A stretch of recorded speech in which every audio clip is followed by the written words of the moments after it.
Moters poreikiai vėlgi kai kuriais aspektais yra taip pat kaip ir vyrų, naujagimystė, vaikystė, augantis organizmas, geležies reikia daugiau tiek berniukam, tiek mergaitėm, tačiau vėlesniais gyvenimo etapais tai yra išsiskiria. Moteris, kaip jau kalbėjom, kas mėnesį vaisingo amžiaus moteris kažkiek geležies netenka kiekvieno mėnesinių kraujavimo metu. Ir jeigu vyram paros geležies norma, nepatiriant menstruacijų, yra 5-8 mg per dieną, moteriai tuo tarpu reikėtų 15-18, tai yra ženkliai daugiau.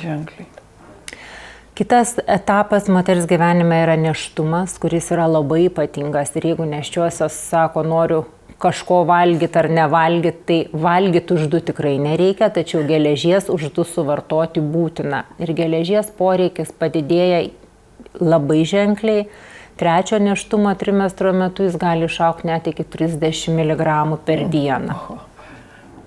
Vėlgi keičiantis kitam ateinant reprodukcinio gyvenimo periodui, baigiantis reprodukciniam laikotarpiu ir moteriai žengiant į menopauzę, apykaita organizme vėl kinta.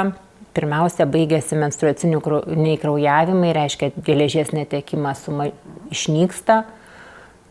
Taip pat keičiasi hormonų pusiausvyra, mažėja estrogeno kiekis, kuris įtakoja geležies apykaitą reguliuojančio hormono hepcidino kiekį ir geležies poreikis organizme mažėja.